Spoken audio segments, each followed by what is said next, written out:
अवधूत चिंतन श्री गुरुदेव दत्त. नमस्कार मित्रांनो, श्री स्वामी समर्थ. मित्रांनो, श्रावण महिना हा भगवान शंकर आणि श्री दत्त गुरु आणि सद्गुरु यांच्या कृपेसाठी अत्यंत पवित्र मानला जातो. या संपूर्ण महिन्यामध्ये श्रद्धा भक्ती सातत्याने केली तर समाधान, मनाला शांतता मिळते. जीवनात सकारात्मक बदल घडू लागतात. आजच्या या व्हिडिओमध्ये आपण जाणून घेणार आहोत की संपूर्ण श्रावण महिन्यामध्ये श्री गुरुचरित्राचा एक विशिष्ट अध्याय श्रद्धेने वाचला तर आध्यात्मिक महत्त्व काय आहे हे आपल्याला कळते. तो कसा आहे, त्याचे काय नियम आहेत आणि सर्वात महत्त्वाचं तो अध्याय कोणता आहे. सर्वप्रथम एक गोष्ट लक्षात ठेवा, गुरुचरित्र एक ग्रंथ नसून श्री दत्तगुरूंचे साक्षात स्वरूप मानले जाते. त्यामुळेच त्यांचे वचन नेहमी श्रद्धा, नम्रता, विश्वासाने करावे. कोणताही ग्रंथ एखादी इच्छा पूर्ण करण्यासाठी नव्हे तर आत्मिक उन्नती, मनशांती आणि सद्गुरूच्या कृपेसाठी वाचावा.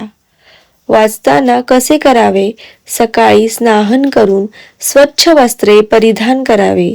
देवघरासमोर किंवा शांत ठिकाणी बसून श्री दत्तगुरु किंवा श्री स्वामी समर्थ यांच्या प्रतिमेसमोर बसून तुपाचा किंवा तेलाचा दिवा लावावा. अगरबत्ती अर्पण करावी आणि मनोभावे प्रार्थना करा. त्यानंतर गुरुदेव दत्त किंवा श्री स्वामी समर्थ या नामाचा 11 वेळा, 21 वेळा किंवा 108 वेळा जप करावा. आता गुरुचरित्राचा अध्याय कोणता हे आपण समजून घेऊया. तुम्हाला गुरुचरित्राचा 21व्या अध्यायाचे वाचन करायचे आहे. गुरुचरित्राचा 21वा अध्याय मनापासून सावकाश हळुवारपणे वाचायचा आहे. वाचन पूर्ण झाले की प्रार्थना करा. हे श्री दत्तगुरु, माझ्या मनातील अहंकार, भीती, चिंता आणि दुःख दूर करा. मला योग्य मार्ग दाखवा आणि माझ्या कुटुंबावर कृपा करा आणि माझ्या जीवनामध्ये सुख, समृद्धी, आनंद, आरोग्य, समाधान, भक्ती प्रदान करा.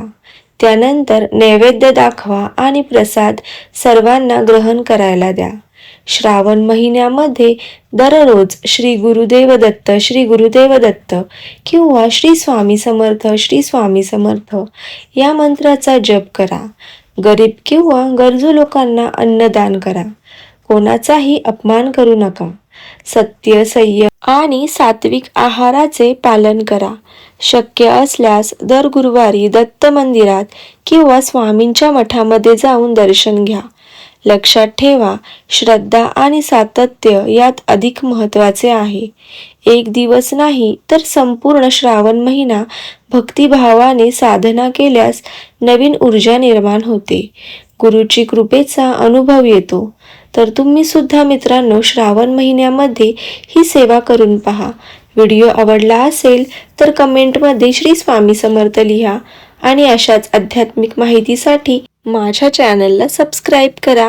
श्री स्वामी समर्थ.